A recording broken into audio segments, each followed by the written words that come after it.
Sorry about that. Thank you. That's okay. Thanks for reminding us. Thank you. Appreciate it. Okay, Sandy Henry, Cow Creek, Here. and I'm here for Siletz. Angie Blackwell. Now she's our early learning council rep, so we may have to visit that, what that means for her position now that she's taken another position out at the tribe. So it may be their new early learning director once they're hired. So we can put a placeholder on that. Julie Systrom with I'm here. City Clusi. I'm here. Jemiah Wassam.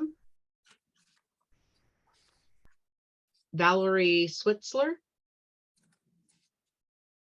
Deacon Kia. She's here. Diane Tiemann, There but you I are. see Elizabeth White is on as Burns representative. Elizabeth Smith. Yes, I'm here. Thank you. And Michael's not here. Angela Fasana. I'm here. Alyssa Severson with Coquel. Christina Simpson with Coquel. Jennifer Jackson. Ida. Melissa Montero. Here. Lloyd Commander with Umatilla. And Alyssa Lane Keene is absent today. So we have 6 of the 9 tribes represented. Excellent. 7 of the 9 tribes, sorry. And we will be filling our open position with the Cow Creek Tribal Rep with TJ Cooper, who is our Education Programs Manager, but she will not be able to join us until next month. So we'll be filling that position with her, okay? Well, excellent. I'm glad you all could join us today. We are going to go into our first agenda item, and that's our discussion in regards to the tribal hub. So then we're going to let you frame up our discussion as we move forward. So we just wanted to kind of do a recap and kind of go over where we've been and where we're at now, and how we're moving the work forward now that I think we have some structure with the committee. I know that it things have changed in the way of the wording around hub and what that means to the work with this committee and with the work of DELC. And so we just kind of wanted to revisit that and why some of the changes have happened, and how moving forward kind of the work is being covered. It's still, the body of work still consistent is the same, but how the delivery is and the work looks a little bit different than the hub. And so we just wanted to go over that today. Do you have anything to add to that, Sandy?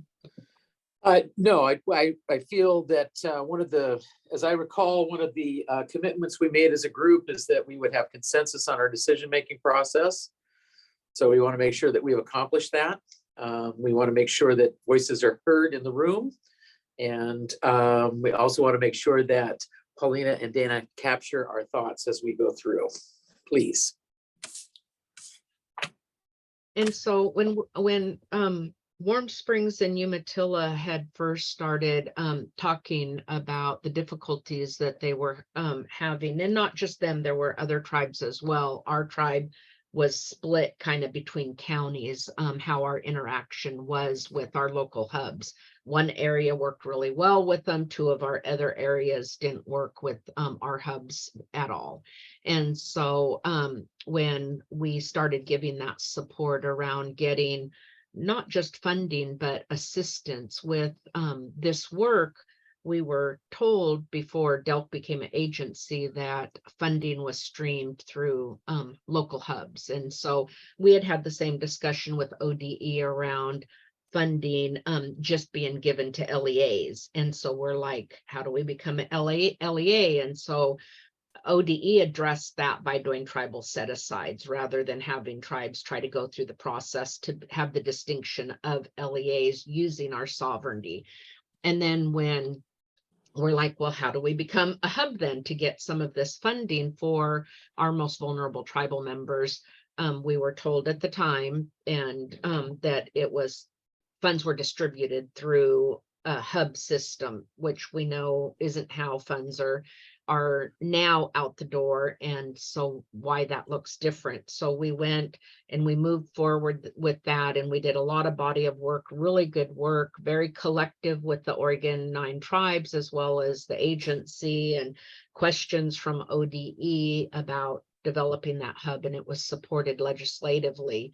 And then now the work in the body has shifted a little bit in that when it came time for us to go on our good way with our hub, most of the tribes, there's not a system in place for us to be able to do that. We can't become a nonprofit because then that affects most of our jobs. Like my tribe specifically would not let me go and be part of a nonprofit in developing a hub. And then so we had to set aside funds from DELC to do the work of the hub in the way of $600,000. And then the timelines, everything, the way funds come out the door and dealing with tribes, it was given as set aside. Those base funding is what if we were to move forward with a hub, that's where that money would come from. But who's in charge of the hub? Who does the hiring of the hub with that? What if the money doesn't come in the next legislative year in those funds? Then what happens to that hub? So there became more unknowns than there became, because DELC can't carry us as a hub. That's not the work that they do with other hubs. They are a funding mechanism that goes out the door, and they get reports and they work with them, but they don't carry the work of the other. Is it 19 hubs? 16 hubs. And so then a lot of the questions, so we've talked out loud, we've talked to Jonah, we've just talked all over the place about how then we would structure this hub and who would then carry it, and would there be a point person with the tribe? And it just came, and then we had the opportunity to get the set aside funding, and we're like, that really benefits tribes in the way of being able to exercise our sovereignty in being able to serve our communities in the way that we know how. That's really respecting each of the 9 tribes and not trying to develop one model that fits all 9 tribes. And so with that money, each of us were able to do our best work with our programs and put those dollars to work in our communities. And also along the way, we've been able to pick up staff that will directly support tribes with Paulina and Dana's position. So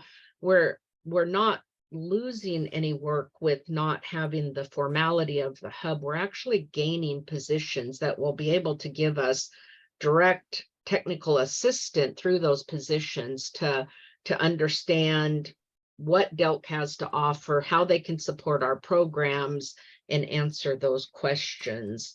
So we've actually gained position in being able to get the support that we needed with hopefully direct dollars that we'll be able to then work with.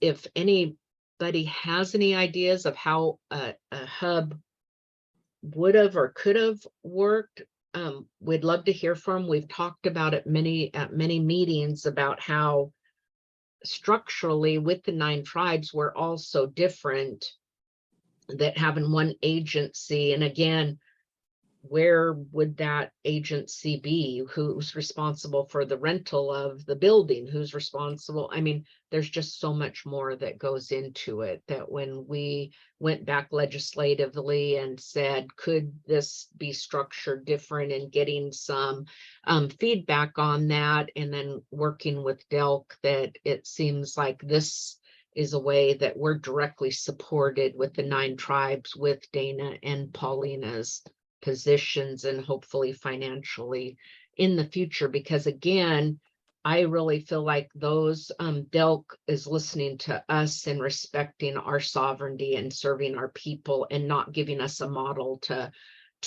go off of that they think fits each of our distinct communities. And so that's kind of where we were with the hub, because most of the tribes, when we said we'd have to become a nonprofit, that model didn't fit. And we heard from other tribes through emails and stuff that they could not continue that work if we became a separate community-based organization or nonprofit, because that's how the other hubs are operated, is they're community-based organizations. So does anyone have any questions? Sandy, any additional clarification? No, I have no additional clarification. I know that we can go through and have a point-by-point discussion and compare, contrast Early Learning Hub versus the G2G consultation that we brought up. So why don't we move to that so we can have that? And unless someone has something they'd like to say now, please remember this is an open forum, and we are here to listen, to understand, not to respond. Absolutely. And we want each person to be able to speak openly, freely, representing your tribe. That's what our tribes have entrusted us to do in this work. And so if it would be helpful to move forward with those clarification and points so that you could take notes and then have a response to it, or if there's something that anyone wants to say now before we move into that, please indicate in the chat or come off mute.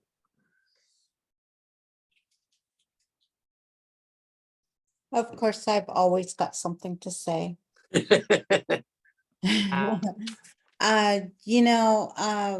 When we first envisioned this tribal hub, we weren't getting the support that we needed. And not only financially, but best practices. What does that look like? How do we fit that into our early learning center? And, so there were several reasons why we chose to seek out, the hub itself. And so, and as we found out later on that there were different mechanisms that were that these hubs were experiencing, but it's still, I still feel like if Alyssa left tomorrow, where would we be? None of this stuff is written. None of this stuff is where would we go from there? If the governor got replaced, where would we be? We don't have access to the early literacy funding that we may or may not have. So, I worried a little bit because as most of you know, I had some a terrible time in November and December. So I felt like I lost touch a little bit. And so when I came back, it was like, wait a minute, what's going on? And so, for me, it seems that we lost a little bit by not having a hub, because we wouldn't then be establishing that relationship unless Delk has provided some kind of guarantee or some kind of way that recognizes the tribes in this manner. I know that we come together like G2G, and I think that there was even a discussion of being under education cluster. So, when I finally came out of my fog in January, I was just like, whoa, okay, so what does all of this mean? And, state people change all the time. And will those same promises, or maybe promises is a too strong, but you know, we're gonna have to start all over again, and we're gonna have to work at building a structure within DELC to, you know, and I look at some of the politicians today, and they're like doing away with equity programs in their city structures, and they're, you know, and so I'm always leery, and I'm always trying to think about what's going to happen, you know, when these very key players, these people that what's that going to look like for us in the long run? So I guess I'll shut up, and then you can go by your point by point if you need to. Thank you, Val. Those are excellent points. And I think that's why we're trying to structure it so, and to look at getting it codified into law, the structure of DELC this next biennium. And that's why they're developing the early learn, kind of like how ODE has the American Indian Alaska Native State Plan. So it outlines the work directly in there and the obligation of DELC and best practices into that plan that will help move the work of Paulina and Dana. Alyssa, would you like to add to that? Thank you, Sonia. No, I think, and thank you, Val, for sharing. I think that's what we're hoping to do as well, is what's something that really can last and isn't going to be dependent upon who's in leadership, whether that's at the governor's office level or at the agency level. And now that we have Paulina and Dana to round out our tribal affairs office with Dory and give Dory some partnership, we really can start also defining what our government to government relationship is as DELC, as our own agency, and work to make sure we've got the right structures in place in statute to make sure that something can't just be undone if leadership wants it undone, but that they'd have to jump through the hoops of statutory changes, getting the legislature to sign off, and make it harder to undo the good work that we know you all are trying to do here and have been really forcing the conversation around for years.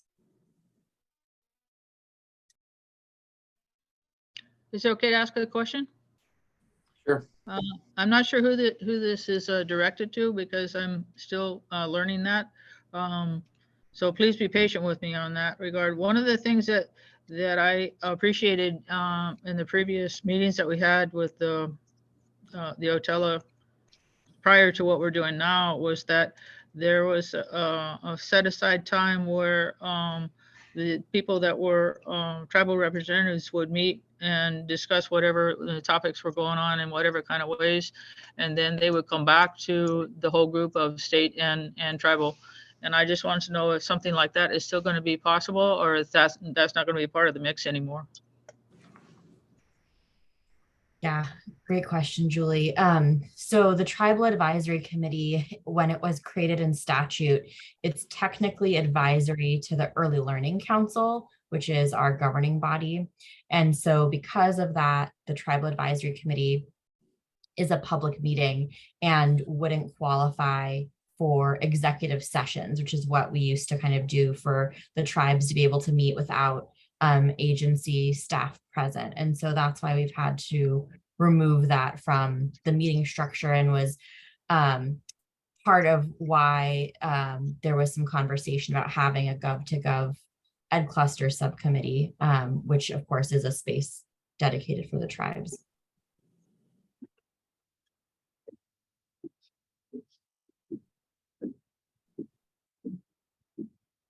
That was a rule change that kind of created that, or something that we became aware of, 3 months ago, that Yep. So there were some updates to public meeting requirements that just caused all agencies to revisit. And when we revisited, realized that the Tribal Advisory Committee falls under that public meeting requirement because of the connection to the Early Learning Council. And that's what makes it different than, work groups or some of the other tables that have been set.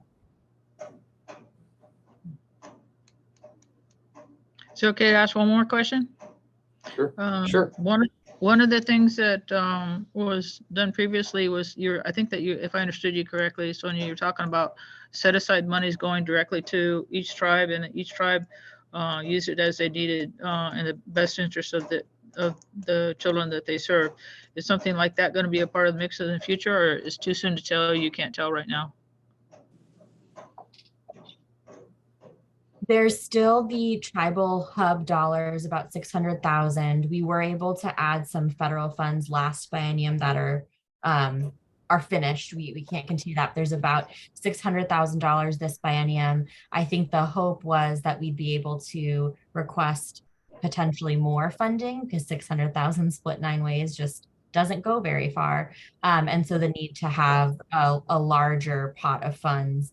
And what I've heard is similar to the Office of Indian Education at ODE, being able to link that to some type of tribal early learning plan, similar to the AIAN state plan, as Sonia mentioned, to be able to kind of indicate what our responsibilities are as DELC, what data we should be collecting, and resources that allow you all as the tribes to move the needle on some of those kind of metrics that you all establish as being important.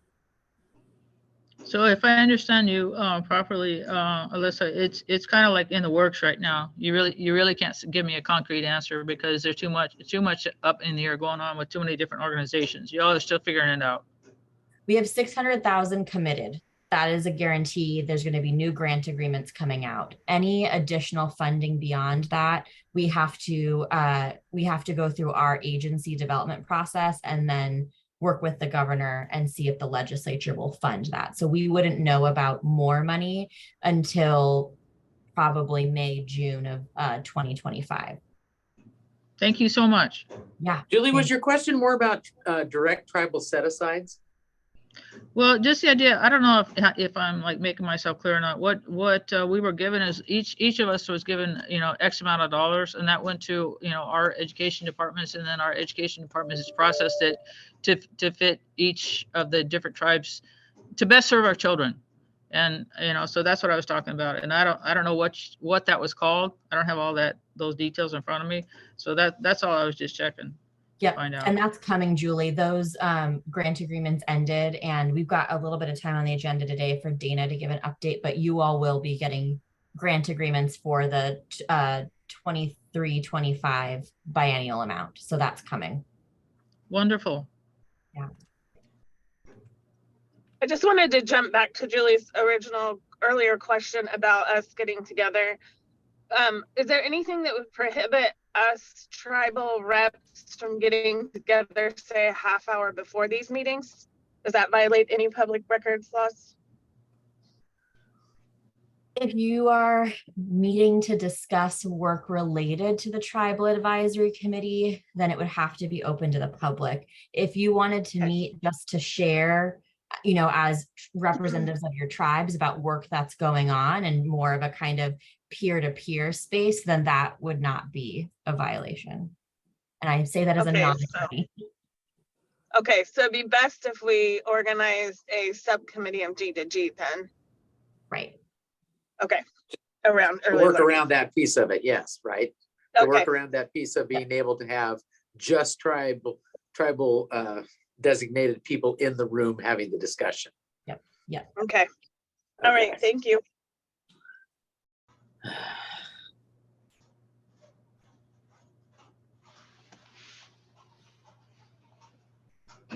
Would it be helpful? Do people still want to see the work that was kind of put together to show kind of where we've been and where we are now? Yes. Please and thank you.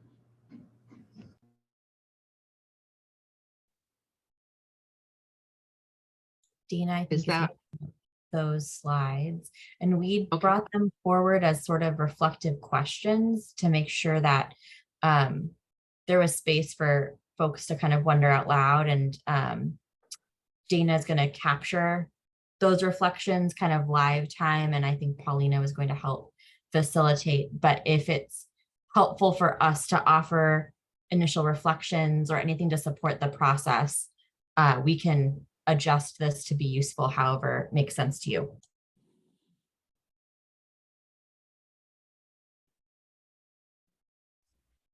And we can start off by going through like some of the slides to see some of the questions that we kind of thought could come up.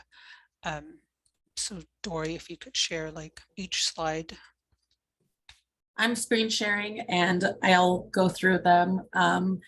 Starting here, just how about give me a thumbs up when they're ready to have me scroll to the next slide. I see a thumb. I'm still here. I'm just going to pull up and make sure I capture these notes too. Thank you.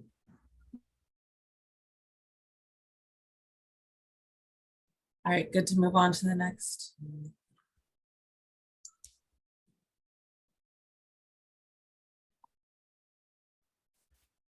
And there are spaces in these slides so that, you know, if there's other questions that people want to reflect on and share, and they can be added to the slides.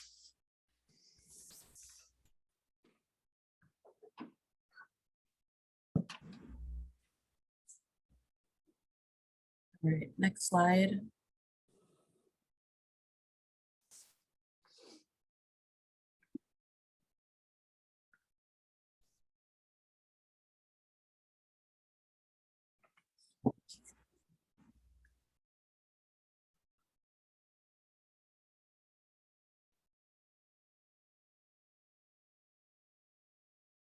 And the last one's pretty short.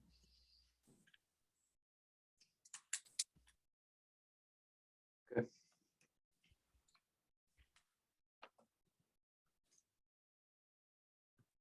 And thank you, Paulina, for putting this together.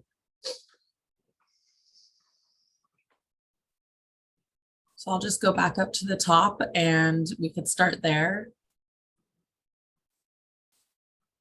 I'll let Paulina take over and I'll just write what we come up with in either column. Okay, so the first slide is kind of like are the how questions, like how would each of these two ideas look like in the first column, or the second column is the hub, and then the third column is the G2G consultation. So one of the questions that that you can consider and reflect on is like, how will tribal consultation occur, like with the hub, and then also as a G2G consultation.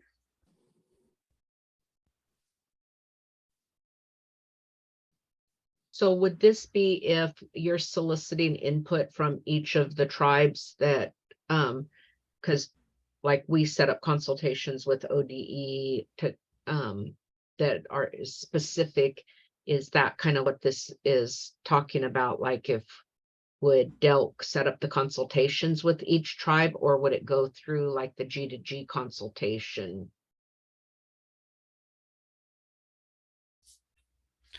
Yeah, that's an excellent question to consider.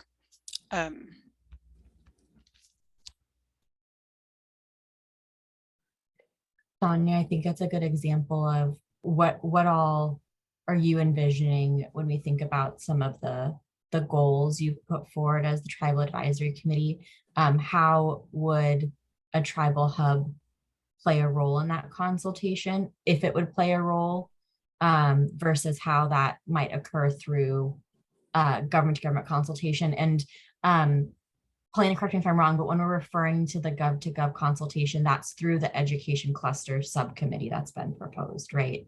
Yes. Sorry, I wasn't clear about that. Well, I think that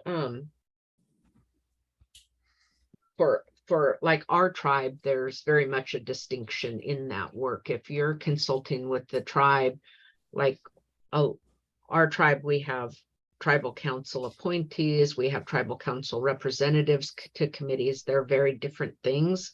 And so if we're doing a true consultation, then it will be our governing body that does that.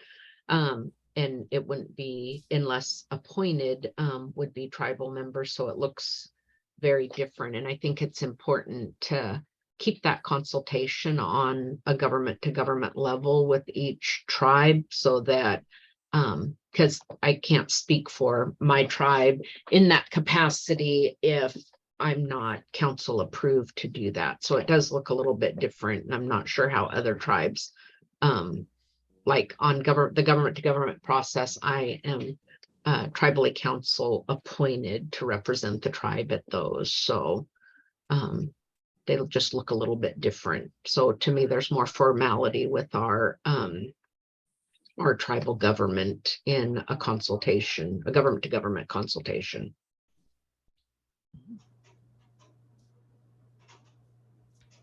With our Confederate Tribes of Coos, Lower Umpqua, and Siuslaw is similar but different when you're talking consultation with a G2G situation.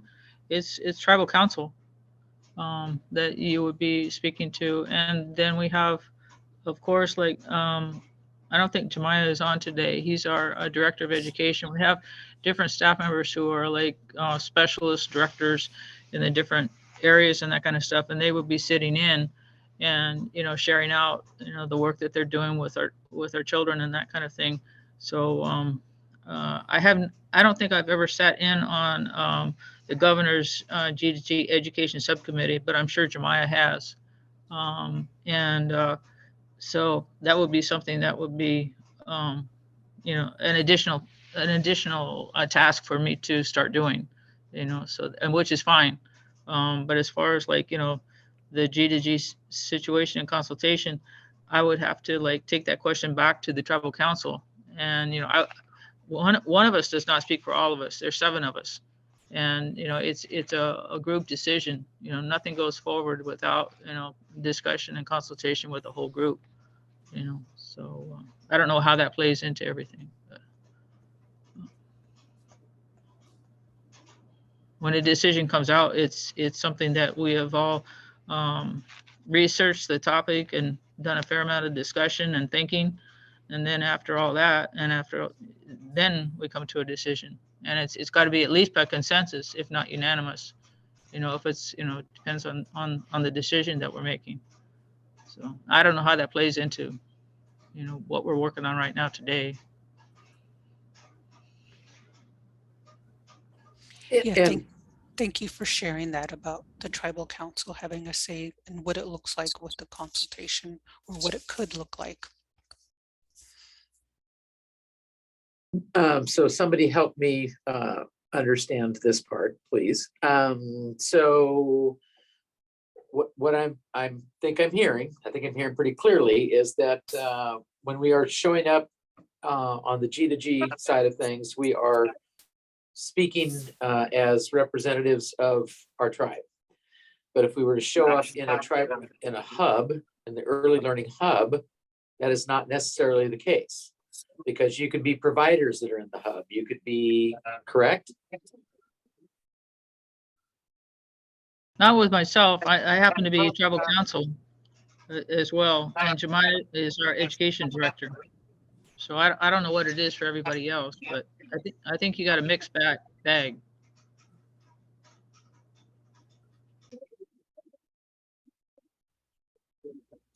Does anybody in the group sit in on a hub? I know I sit on a hub for the Southern Oregon Early Learning Hub, and it's a mixture of folks. I'm trying to kind of wrap my head around that,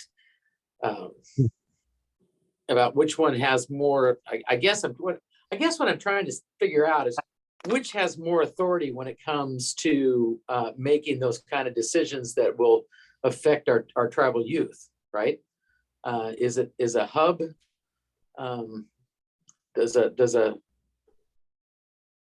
Yeah, I'm trying to sort that out. Anybody got any words for me?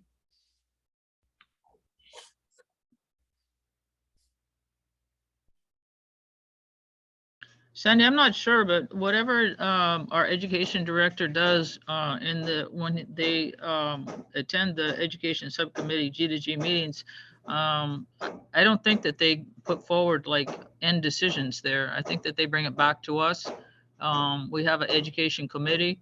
I think there's probably discussion there, and then whatever the education director comes up with, and that's probably run by tribal council.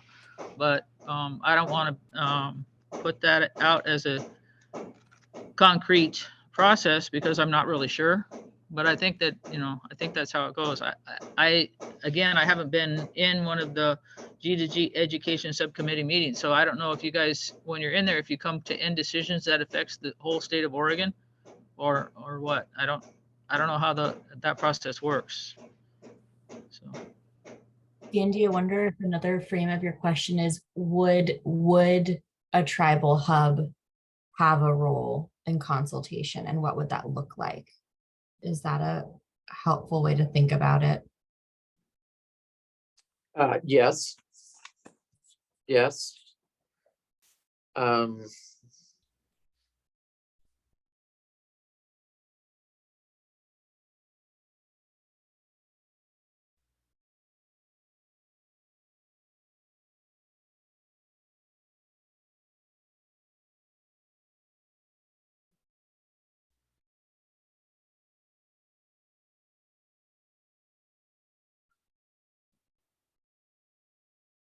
So it sounds like we're unsure about how it would occur in a tribal early learning hub system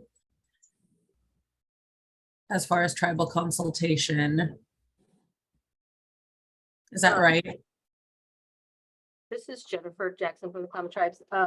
My first thought when I hear consultation and government to government is I don't want to be the one making the decisions, and I'll get in trouble by my tribal council if I claim to be representing the Klamath Tribes. When I think of a hub, it's more at a program level and the program stuff. When I think of consultation and government to government, I would seek approval from my tribal council to go there. Like for the CCDF stuff, we just did that the end of last year, and I had to get it a letter and send it off to the Office of Child Care, even though we had a representative there, to be able to speak for the tribes. And I think when I look at this, it would be the same thing. I would go to the government without approval from the tribal council to speak for the Klamath Tribes. But at a hub level, as a director of the early learning program, I would feel comfortable speaking at the operations of a program at the program level, if that makes sense.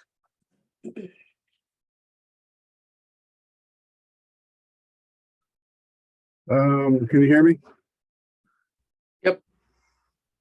I'm just hearing all kinds of different things going on. Excuse me, boss. You have a text message. I'm on the Blue Mountain Early Learning Hub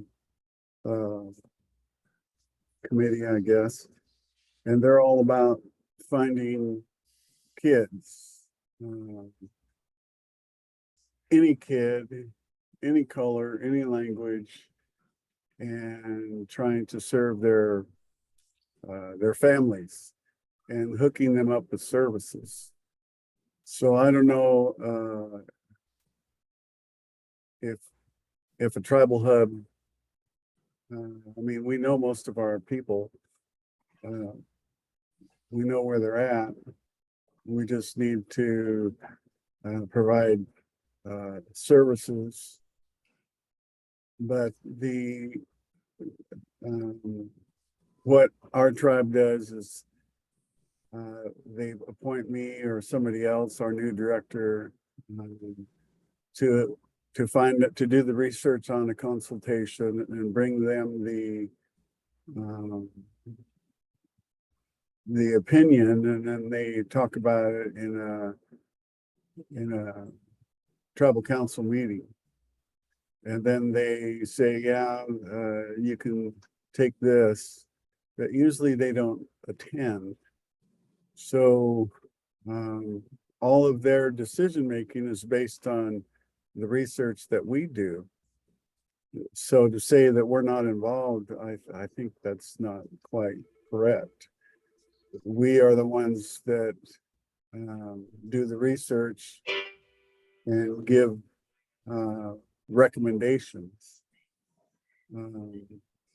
That's all. Lloyd, that makes me wonder, I don't know if we want to jump to the next slide of the what are tribal responsibilities?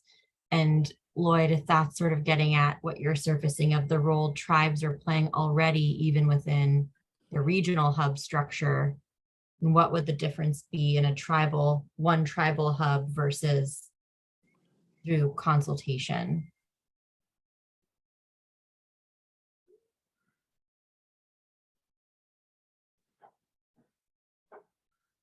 I'm not sure, but I think that those of us that are tribal representatives on this call, we're kind of all saying the same thing. That you know, any major decisions that come out in the hopes of benefiting each of our respective tribes, that we have these incredible staff people that are working in their any given areas. And like Lloyd just said, they're researching whatever the children need, and they're making recommendations as to how to fill that need. And they bring it to tribal council. Tribal council approves the action, and it moves forward, or doesn't approve it, which way. So I don't know if that's like, you know, speaks to the processes being interconnected as opposed to separate. I don't know. Yeah. Well, I look at this too as the education cluster. We don't have that authority either to make those kind of decisions. We get the information at education G to G, take it back and make decisions. Because the education G to G is a meeting of tribal education directors.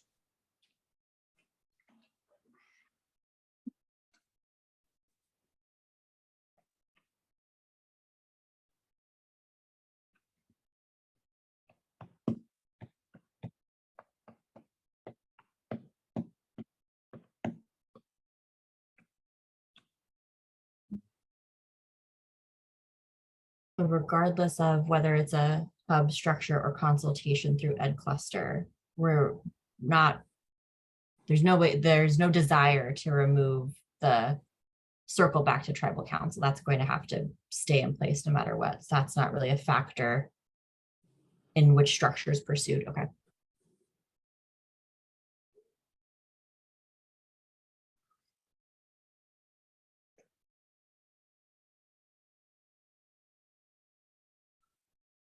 Okay, So, so go ahead. go ahead.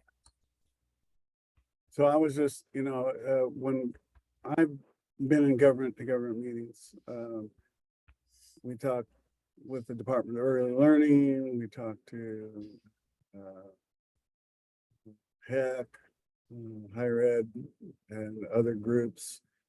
And it would seem, you know, how to strengthen or change access to state services.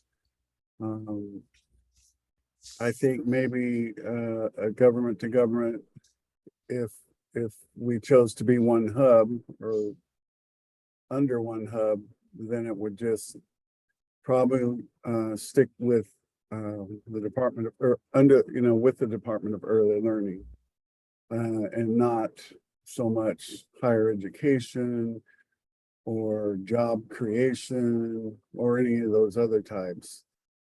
That's just my thought. Thanks.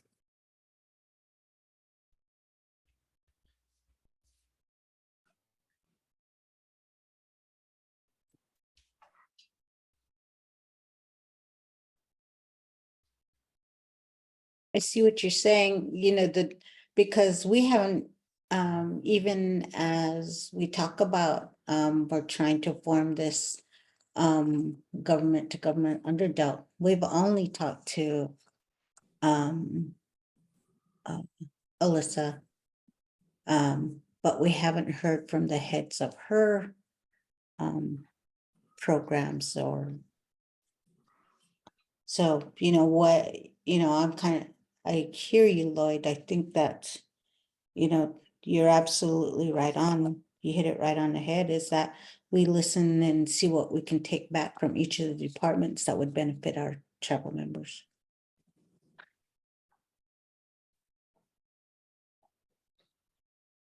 So do we feel like there's not a lot of difference then between in this aspect of the government to government consultation, and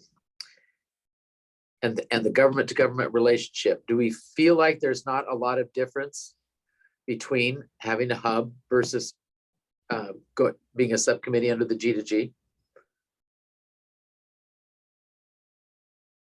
That's what it sounds like. Yes, so that's what it sounds like to me. So I guess I'm asking the group if that's what we agree, then let's move on to the next points and kind of figure out where we're going. Are we in agreement as a group?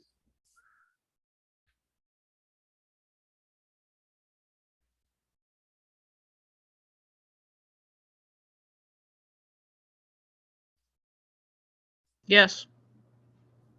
This is Angie. I'm in agreement. I don't Excellent. see a difference. Okay, excellent. Anybody else in agreement that we don't see much difference? I guess I do.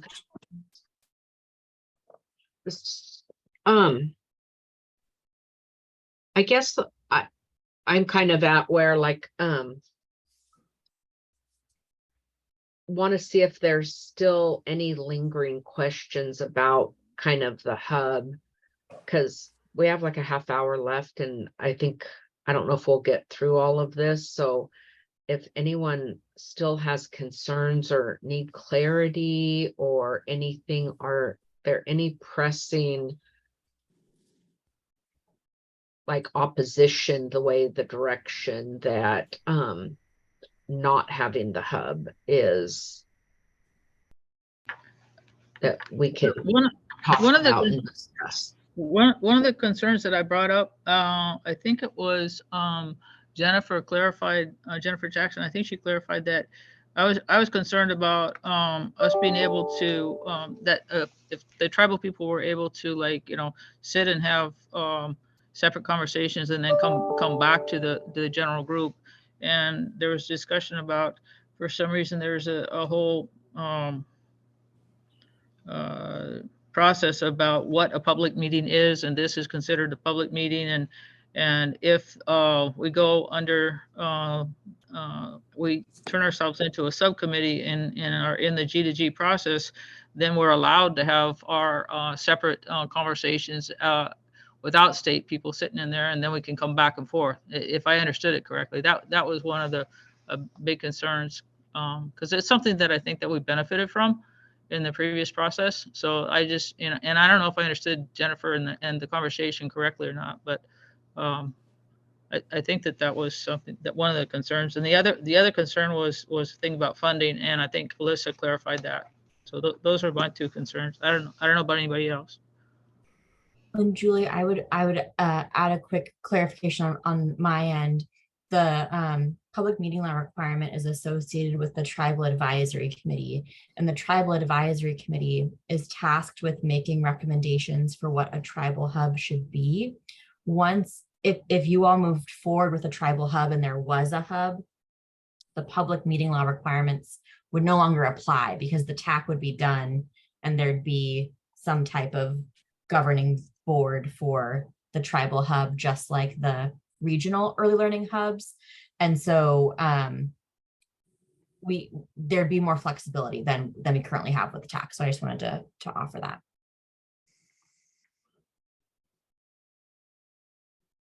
And we would not be attending those.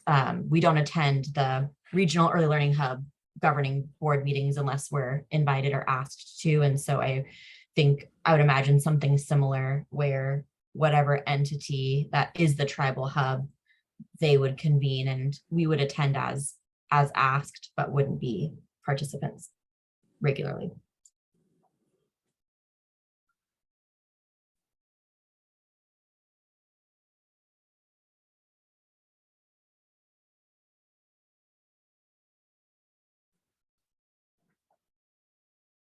So are you saying you won't have a government to government if we are an early learning hub? Is that what you're saying?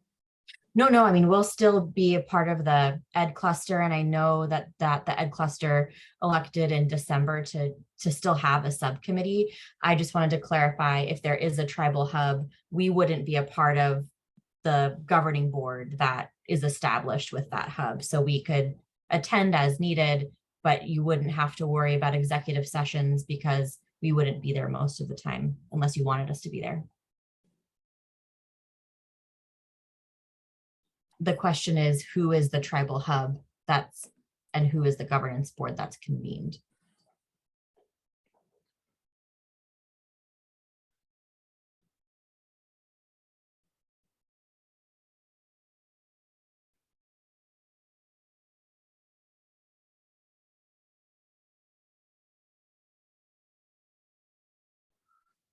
So can we talk about dollars funding, the funding stream, what that looks like? Somebody please explain to me the difference between of the funding for the Tribal Early Learning Hub versus a subcommittee under the G2G. The two positions we have, Dana's and Paulina's, are DELC positions. They're funded regardless of what mode this group takes moving forward. We have those two positions. Correct. Yeah. Okay. They will reside at DELC. We have a tribal affairs office, regardless of the path forward. Okay. Dana's position is tied to supporting the tribal hub. From a funding perspective, a tribal hub would need to be funded. And so the 600,000 that's currently going to each of the 9 tribes would instead go to the hub entity. Through the consultation model, we would continue what we're currently doing, which is taking whatever investment it is and dividing it by the 9 tribes. So there wouldn't be kind of an intermediary. We would just split it between all the tribes and have direct either grant agreements or intergovernmental agreements with each of the tribes. With the tribal hub, there would be one grant agreement with the one tribal hub entity. And then the hub would be in charge of dividing those dollars out. Yep, that their governance board and budget council would decide. So it could still end up being split 9 ways if that's what the governance board decided. I know we talked before about really it would probably be TAC becomes the governance board. So you all could decide that. And then the tribal hub would be the one that enters into agreements with each of the tribes. And I had a question about, since we're talking about some of the funds, are there costs to operate a hub? Or what kind of costs are associated with that? Yep, that's a good point, Paulina. So currently in our regional early learning hub funding model, the funding formula sort of has like a minimum, and I'd have to go back and check of, I want to say it's a minimum of 1.25 FTE. It could be more. We'd have to go check that it takes to kind of operate. So dollars would go to fund the tribal hub staffing and administrative overhead. And so there could be less money that would then go out to the hubs because it would first have to fund the tribal hub, and then the tribal hub would give the remaining dollars to the tribes. And we would have to create a nonprofit entity to service the hub for that money. Right, or select either a tribe to be the lead or another entity to be that individual for us to enter into an agreement with. Okay. Like the So you're the fiscal responsible agent, for- right? Right. To be responsible for all the hub meetings Yep. and the of funds. So receiving funds from the state, distributing them out to all the other Reporting. state Mhm. reporting. Okay. Yep. Yep.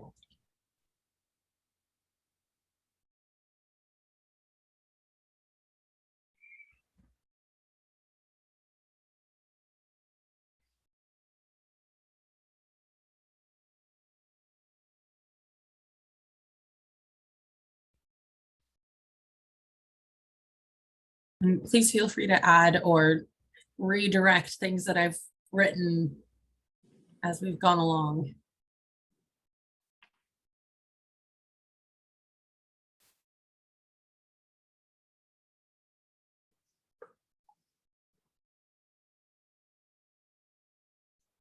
So is it correct to say then in either of these scenarios, this advisory committee will be done once we make a decision about whether we're going with a hub or a G2G subcommittee, right? Because Yep. this purpose of this group was only to create the hub. Correct. Yep. So you all could be reconstituted as a governing body if there were a tribal hub, but you would no longer be the tribal advisory committee. Right. Okay.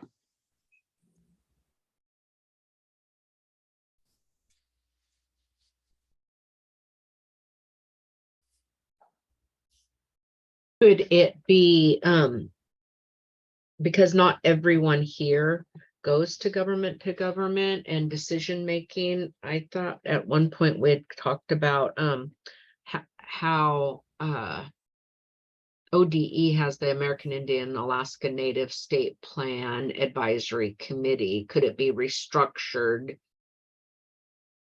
still for that body of work? Yes, I think that's something, if we moved forward with legislation to establish some type of tribal early learning plan, in that we could also include a body associated similar to what ODE has, if that was the direction you all wanted to go. And we can do that even if you have a tribal hub, if you wanted to, right? So if you still wanted to move forward with a tribal hub and still have a tribal early learning plan, we'll have to codify that in statute anyway. So we could establish a different body to be that plan governing board, regardless of which path you all want to pursue.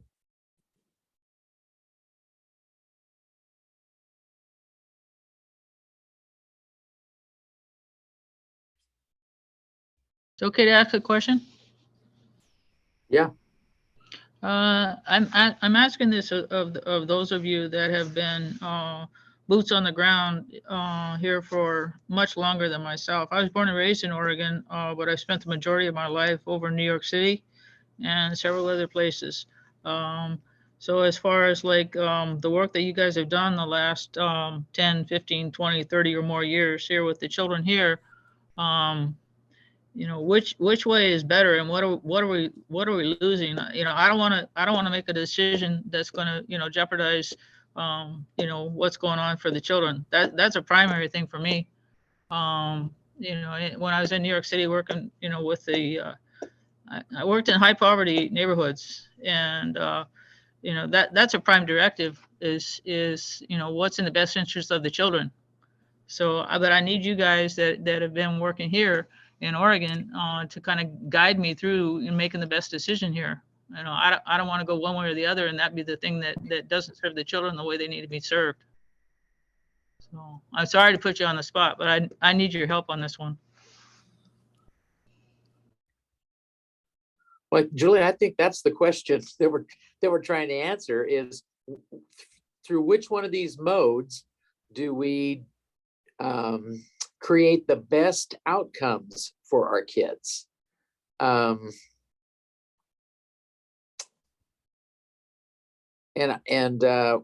for me, a big part of that is how do we have unobstructed funding streams to get to the tribes, so to the individual tribes, so that we can best meet the needs of our own kids.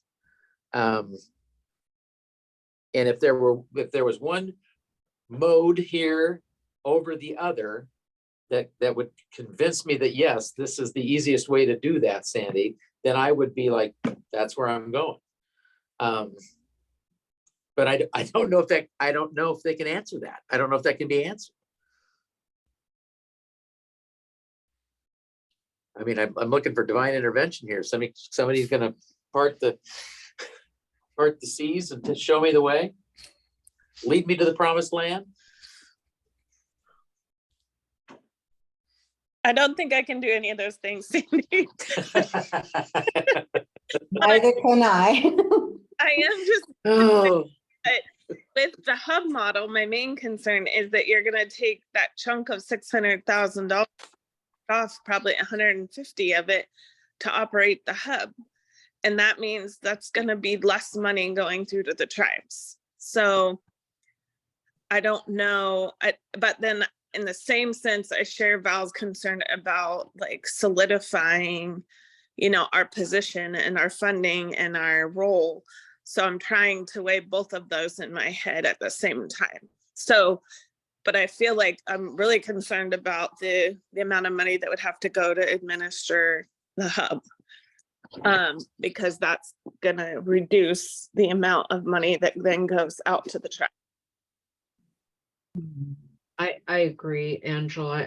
I think that I've tried to wrap my head and tried to talk internally about what a hub would look like, because I mean, if we have to do 1+ FTE, that doesn't necessarily mean that FTE is the fiscal manager and having a physical location. Where would that person work out of, and the funds to be able to operate an office? And I just don't know how the hub aspect would work with the structure of the 9 tribes. Like for us, if we were the fiscal managers and it required a new position, our indirect comes into play, which is 48.1%. That's a high amount of indirect costs that would be on top of that. So we wouldn't be able to, it wouldn't be beneficial at all for us to be a fiscal manager of those funds, fiscal agent. I know that a PLC that I'm on with the grant funding, we've had a hard time, and I think we're on like our 3rd fiscal manager with who is it? The Confluence group. And it's hard when they're not part of your organization to have an outside fiscal manager as well. So that's what I'm trying to, and if that one FTE person is, going to be able to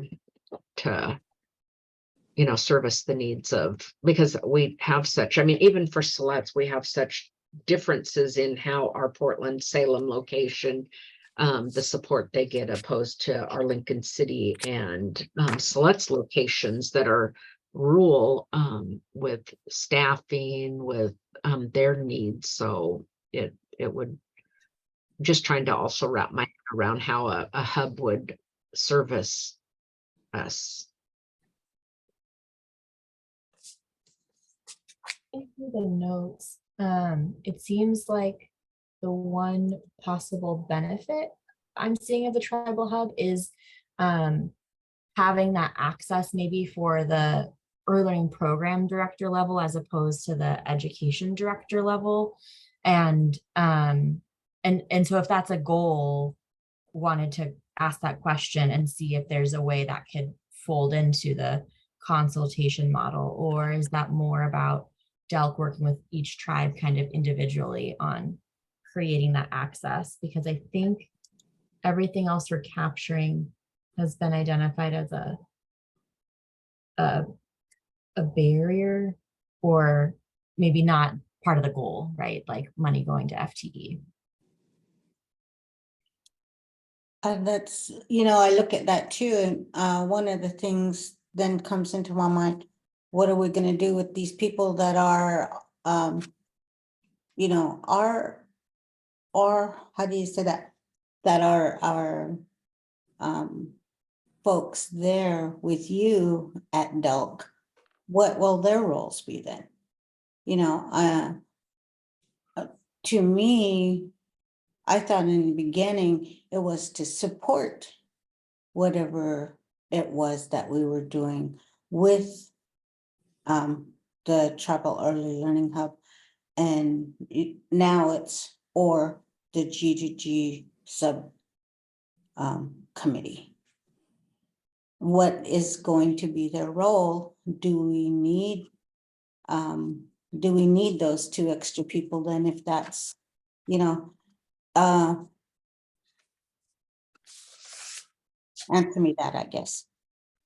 Yeah, I think that's where, when we think about like ODE and the Office of Indian Education, there's still a lot that we'll do as DELC. So we've had a tribe who've reached out about interest in accessing Oregon prenatal to kindergarten, for example. And so that's something that we're working with them on one-on-one in our kind of individual government to government relationship. And so that's an example of work that, you know, Paulina and Dana would be involved in. Coordinating with licensing is another one.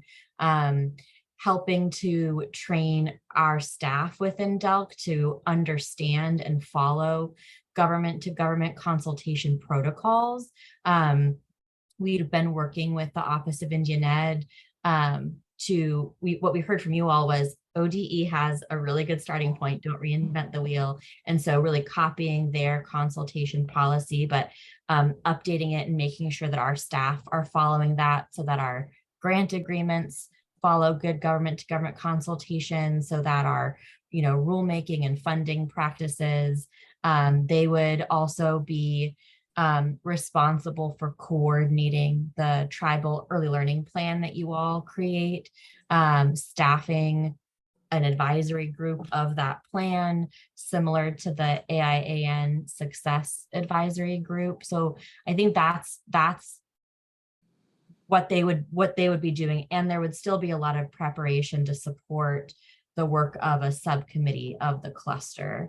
I think if it's a tribal hub, the supporting work is largely the same, because the tribal hub is the entity that has to do the legwork of collecting information from the tribes, monitoring spending and things like that. So that's sort of my quick reflection of how the work would look different and the work that would maintain without a tribal hub.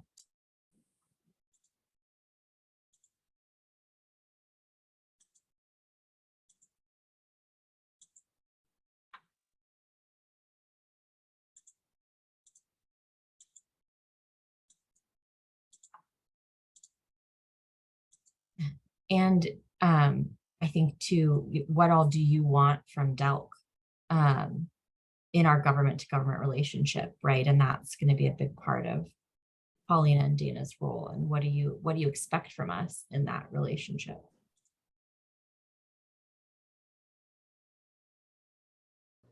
I'm not sure, but the only one I think that didn't, I don't know if you're still here or not, Lloyd, Commander, if he's still here, if he has any words of wisdom, I sure appreciate it. I don't know if he's still here or not. Yeah, I'm here.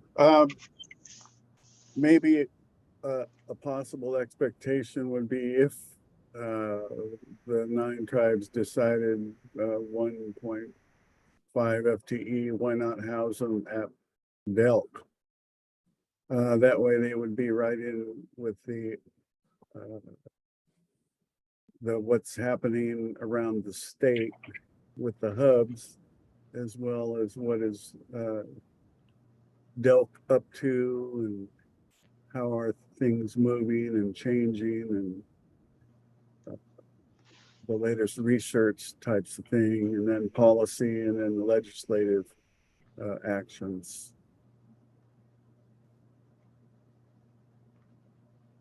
Lloyd, do you feel like that is work that Paulina and Dana could be doing, or do you feel like there needs to be some type of differentiation? That's a good question. It would depend upon the 9 tribes. If it could be just like if you're have multiple grants, that could be in line with that. Mm-hmm. if somebody's managing multiple grants, and we know tribes manage millions of dollars in multiple grants.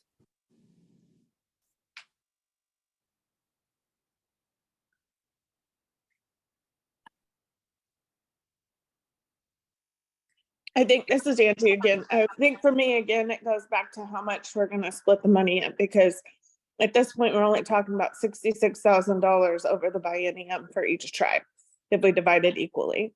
So if we cut into that with any administrative costs for the hub, you know, we're down to like 30, 33, or, you know, maybe $40,000 over 2 years.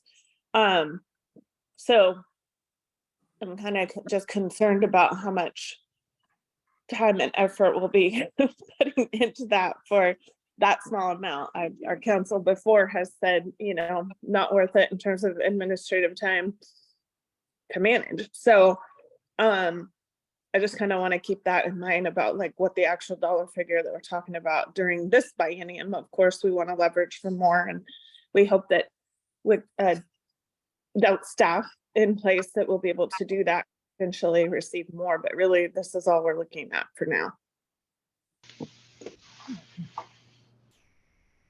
And that kind of brings me to the question of what can a tribal hub do that tribes in Delk are not already doing at this time?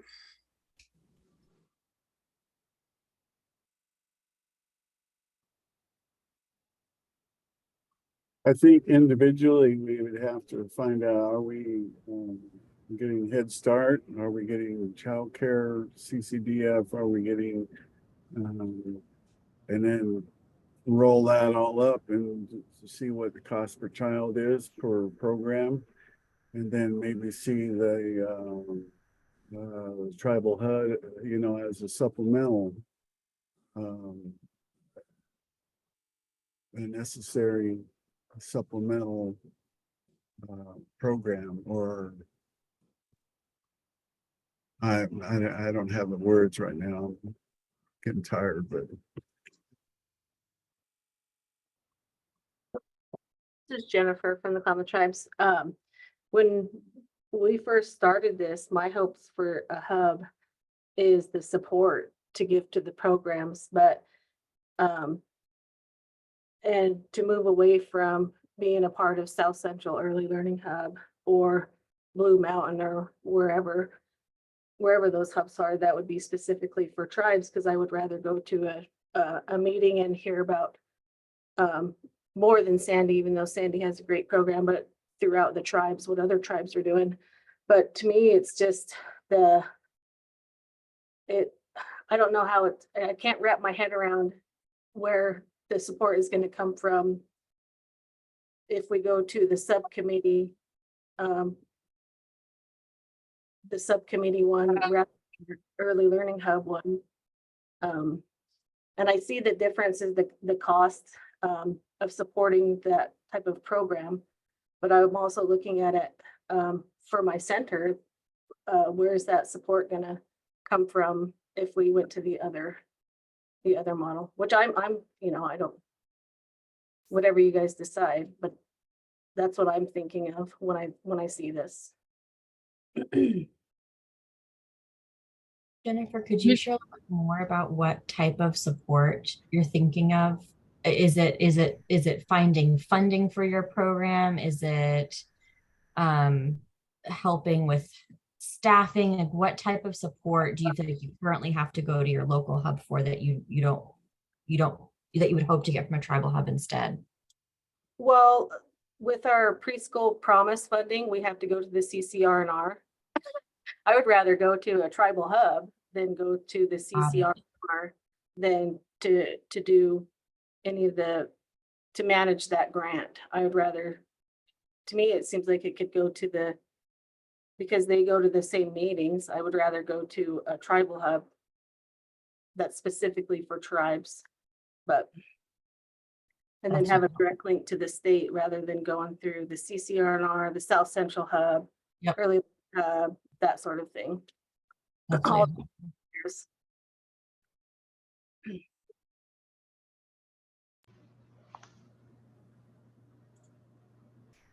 I appreciate that. And you know, one of the things too is how are we gonna find out? You know, we do go to, some of us go to G2G, not everybody.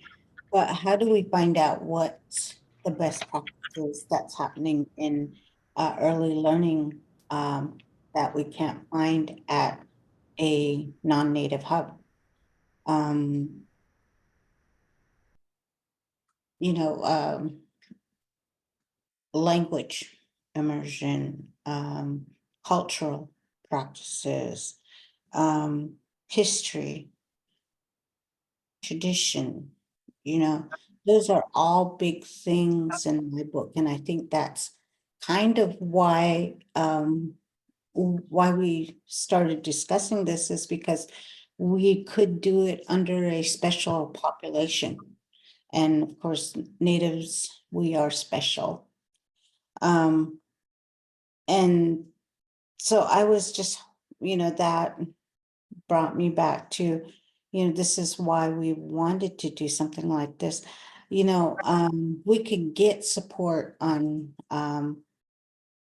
hearing testing, and we can get support on, you know, vaccines for children, and, you know, all of this other kind of stuff through our Indian Health Service or through our Health and Human Services branches or departments. But you know, some of the best practices that are specifically for Native children are not brought out. And in fact, one of the other reasons that we went is I attended a hub, and although they were using our numbers, we weren't getting the services. So, you know, I think there's a lot to think about yet. For me, I'm not going to make a decision today. I'm going to take it to those folks that will help make a decision and present it to tribal council as well. And Val, is there a reason why, I know that the GovChub Ed Cluster just agreed to have an early learning subcommittee, and that there's not, we at least haven't heard if there's more details around that. Could that space for sharing sit with an early learning subcommittee of the education cluster? Or not? And I don't know if anyone has been in conversations about what that looks like, but we just know that a subcommittee was agreed to, but I know that you all do so much sharing at the Ed Cluster itself, but to the early learning point, Valerie, I wasn't sure if that's something that could fold into an early learning subcommittee. I think it probably could, you know, just with the makeup that we do have with the Ed G2G.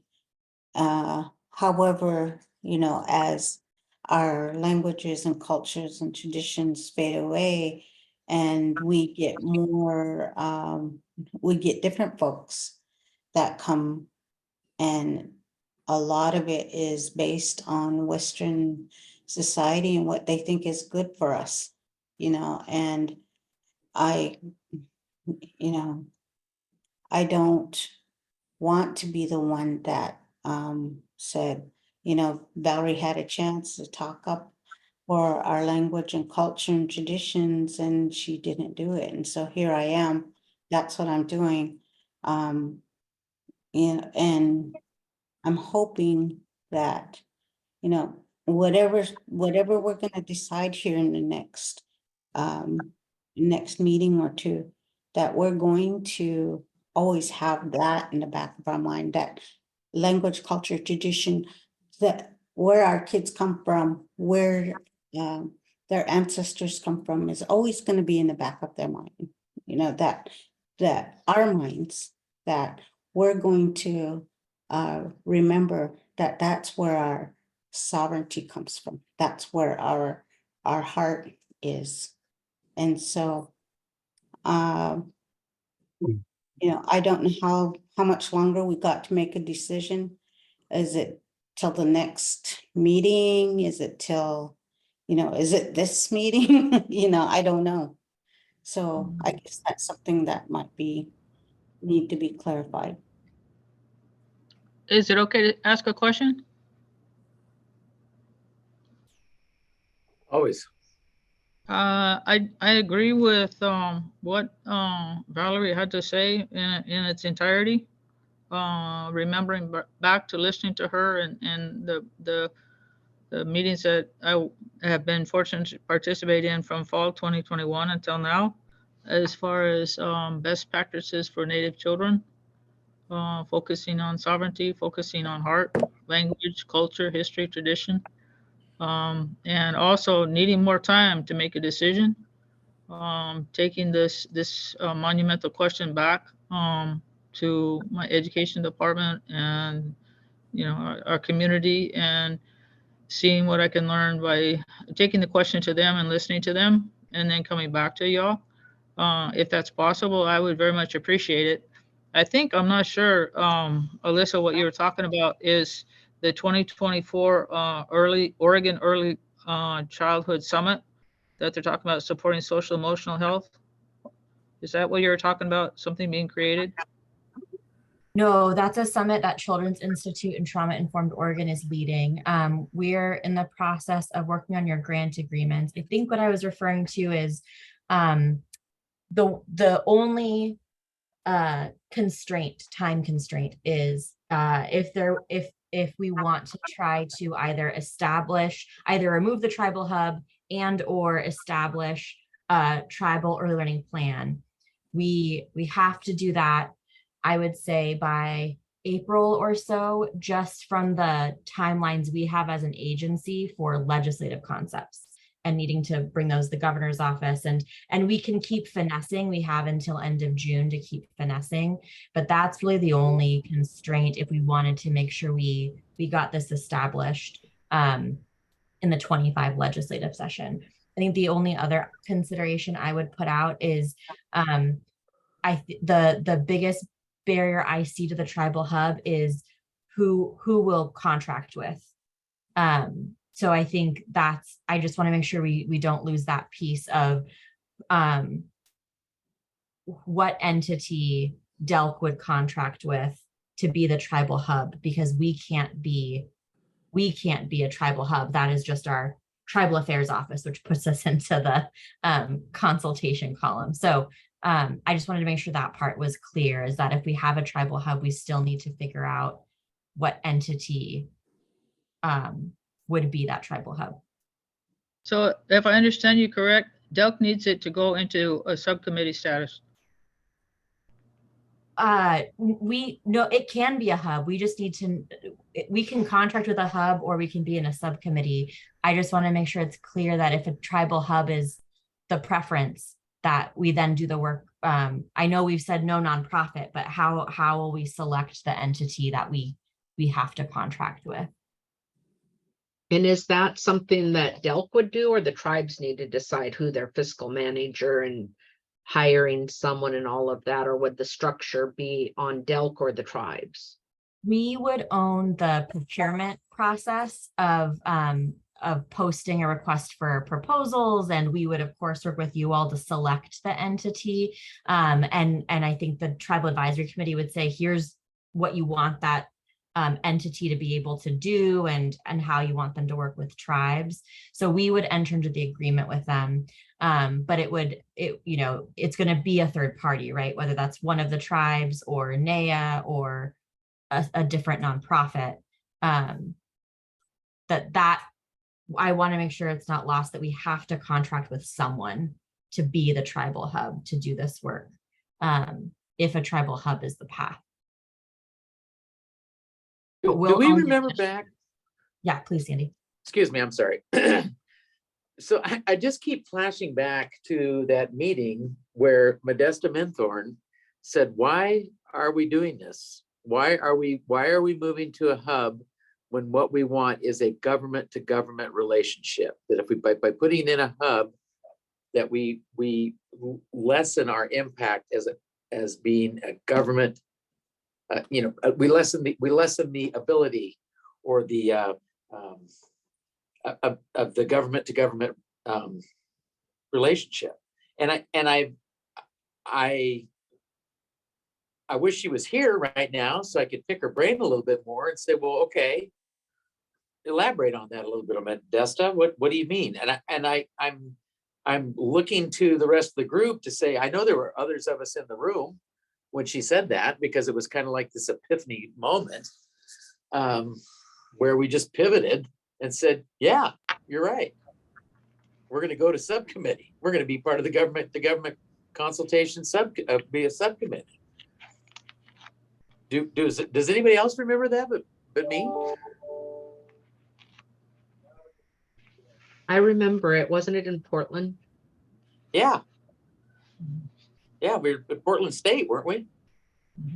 No, were we there? No, We were- or was it we were- here in Salem? It was here in Salem. Okay. But you remember, we all just kind of looked at one another like, oh yeah. That would be the smart thing to do, wouldn't it? Well, it's always, if you have less admin, you're gonna have a more direct path. I mean, that's very simple, you know, I was not at that meeting, but it sounds, very much like it makes sense, I don't know. Well, and in hearing everything that everyone's saying, I think that it's really apparent that either path, that this type of format with the TAC is really helpful for people to have. I mean, I think you would get it some in the hub, but being able to share information, having DELC staff report out directly to us of what's available to the tribes, what they can apply for, which I know has been Angie Blackwell's like charge with us, that she really wants to see other tribes utilize the funding that they have been able to apply for, and how it's directly impacted their communities. And now we're not going to have her to report back to us because she's moved on. And but I think this type of format is very helpful to have everyone be able to share and to see what other grants around language or how tribes are utilizing. I know that I have been able to take the good works of Cow Creek, Grand Round and utilize with our funds this year, and that's been really helpful. So I think that this type of format is very valuable for everyone, that if it kind of changes its name with advisory, well, I don't even think it necessarily would have to if it was even over the state plan or with this work with our DELC representatives, but I think everyone likes this format.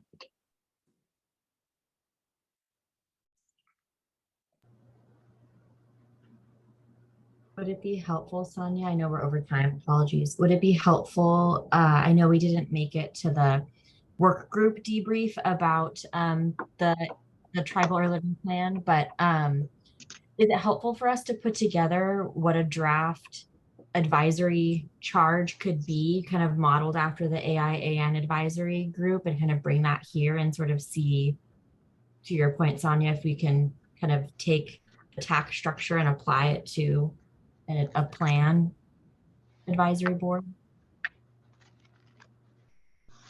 Yeah, You could email whatever it is that you just spoke about to us, and it's something that we could read and reread and give you comments on Absolutely. via email.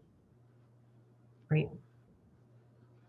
So what will be a timeline for tribes to take back in the information, that the funds that right now that went to tribes would go, if we decide to have the hub, those would go to administer the hub, and then trying to find a fiscal agent for that? How long do people need?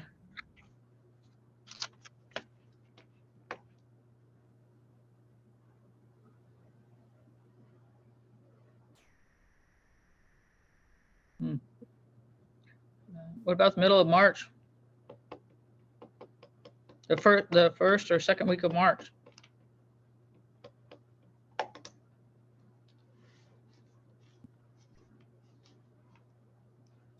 And then after that, then we'll go off of consensus from the 9 tribes then, right? So next- that next think that's- meeting, people would need to bring what their tribe wants to see. Is that too long?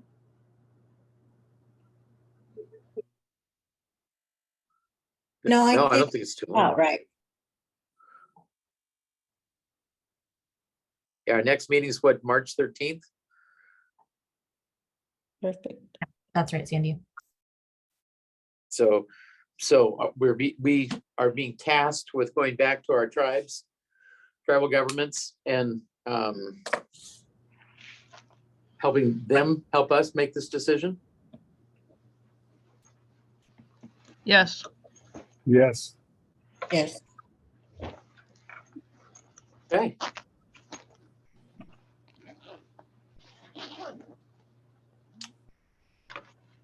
This is Jennifer. I might have a dumb question here. How did the hubs get started in the first place? Was the state helped it start it? For regions and the different hubs and that kind of stuff? Yeah. There was, they were also created in statute. And so there were some community kind of work groups that were convened leading up to that, because it was also the sunset of the Commission on Children and Families. So kind of unwinding that and figuring out how that fed into an early learning hub. And then we were actually technically in the governor's office at the time.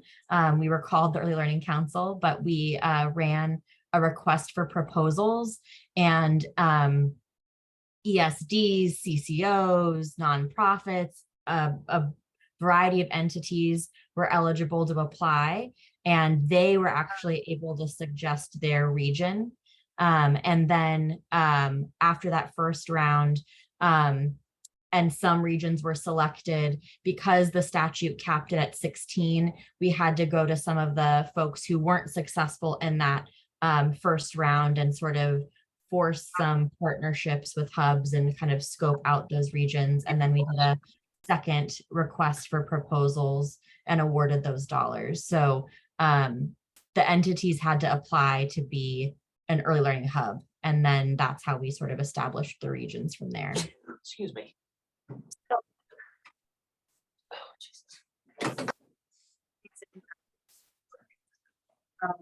This committee went to this government consultation, we're trying to still have this they would have to go change the statute, and then how would that money, they wanted it specifically for the tribes, would they be allowed to create this hub outside of this committee to just for the tribes would have to go and change that law, and then what then compete for that money. Different from tribal suicide. Understanding if somebody wanted to start a nonprofit to serve specifically tribal kids, is it still possible? They have to change that statute.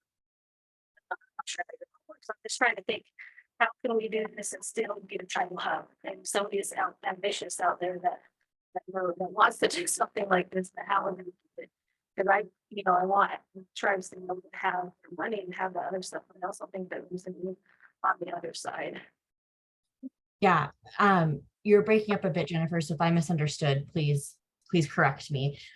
So what we can do, we could do a few things through statute. And what we've talked about here before is both establishing a tribal early learning fund potentially, and talking about set asides for any new investment. So like with the Preschool Promise example, if we received $10 million for Preschool Promise expansion, we would work with the tribal hub or a subcommittee to say, we want 2% of that to be set aside for tribes, or 8% of that, or whatever kind of, or is it 2 million, right? Like what number do we kind of agree to? And that could be a standard across all new dollars you receive. It could be program by program. And that's dollars that we would then say, great, we're going to have a separate process for the tribes to follow, separate timelines, separate grant agreements, really being able to build and design a government to government response.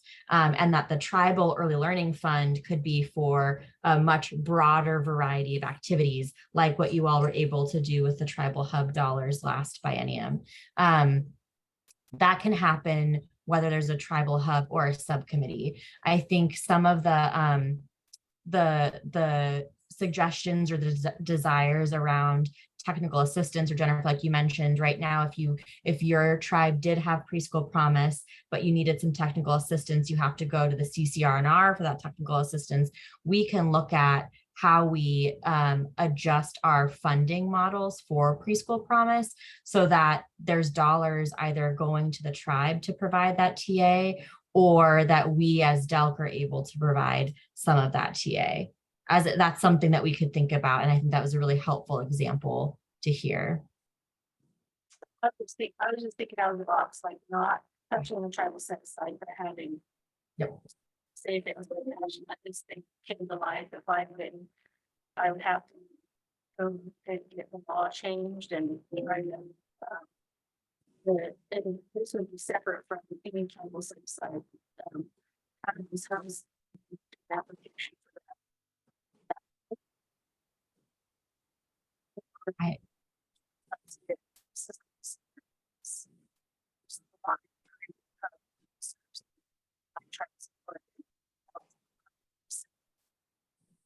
I- I couldn't hear you, Jennifer. Yeah, she's breaking up so bad, sis. It's hard to hear you.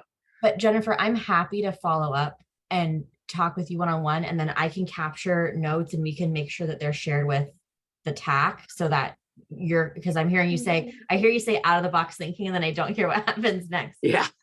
So I'm happy to. Can you hear me now? Time. Yes, we can. That's Yeah. better. No, it's, yeah. Oh. No, I'm just trying to think out of the box, like how do you, if you wanted to do this hub that only serves the tribes, is that even possible? I mean, separate from tribal government, you would still have the tribal government, your tribal government set aside. But if you still wanted this tribal hub to take place, can that happen theoretically? Got it. So don't give the funding to the tribal hub, but still set them up to be that TA provider that's what you're thinking. So Yeah, you and can they would still just give them- compete, Mhm. or however that money is split between those 16 hubs. Mhm. Could that be something that somebody could lobby for, go and say, hey, you need to add this other region that only serves tribes? And then we get into the muddy waters of working with the tribes as well, but theoretically, is that possible?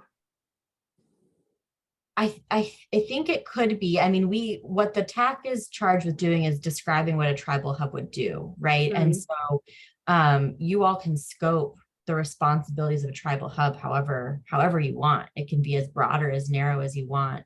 And we would work with you on who would be an eligible entity. So if you wanted to limit eligible entities to existing hubs, for example, and if Marion Polk Learning Hub said we want to apply to be the tribal hub for the state, that if that's how you all wanted to structure it, then that's how it could go forward, and there wouldn't be any statutory requirements that had to be in place to make that happen, because the statute already establishes a tribal hub.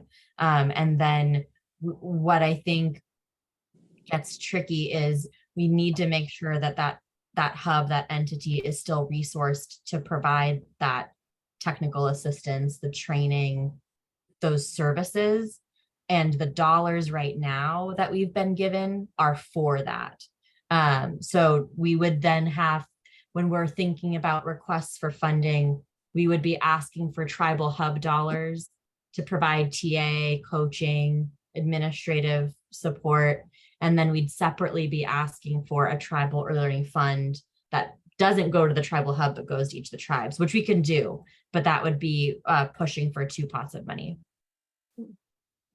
But for clarification, Alyssa, but now the way that DELC does funding, we wouldn't have to be a hub to get funds, as where previously when we talked about it, DELC money, well, early learning was only distributed through hubs, but now that's not the case, right? That's correct. I know we've started doing the kind of rundown of all the dollars we have out the door. So Jennifer's example, I think, is a really good one. We knew we need to get into the professional learning dollars in more depth. But that's correct. The Preschool Promise, OPK, Relief Nurseries, Equity Fund, none of those require you to be an early learning hub in order to access the dollars.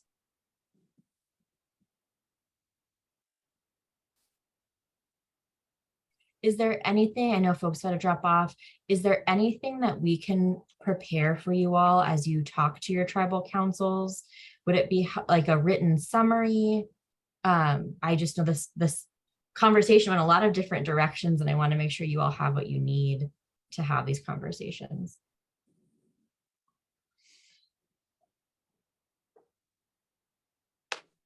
The written summary sounds good to me. Okay. Thank you. Paulina and I can work with Dana to kind of take these slides and put them into something that makes sense and send it to you. And Sandy and Sonia, maybe we could meet. I want to make sure we capture it Okay. correctly, and then can distribute that around and get it posted online as well. Okay.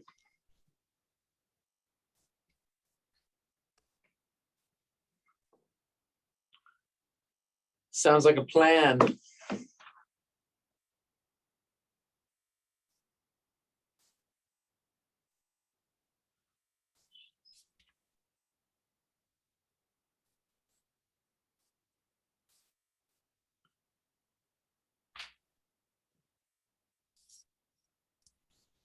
And I just want to make sure folks saw in the chat before Dana jumped, but we talked last time about the OTELA funding had a final report that was required in the grant agreement. So Dana and Carla have made that new final report form. She dropped a link in the chat, but we'll send that. And Dana will be following up with the grant administrators.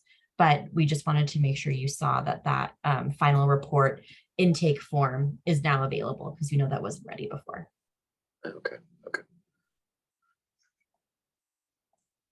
Groovy.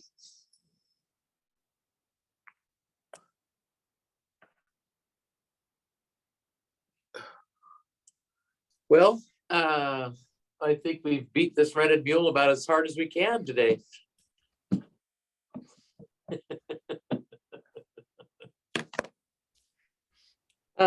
We'll have information. We'll have information to take back to our tribes, and we can gain. We'll have other partners in this decision making. We are tasked with doing what our tribal leadership tells us to do. So that's what we'll do. Shall we adjourn it and move on? I do appreciate everybody being here today. I appreciate the conversation. And there's a lot to wrap our heads around. So I appreciate thinking outside the box. I appreciated the honesty. And we'll get there. We will get there. Not sure where we're going, but we'll get there. And that I know. Because we don't forget, we're doing this for our kids. Bottom line, for our kids. Okay. All right. Later. Thanks, guys. Thank you all. Thank you.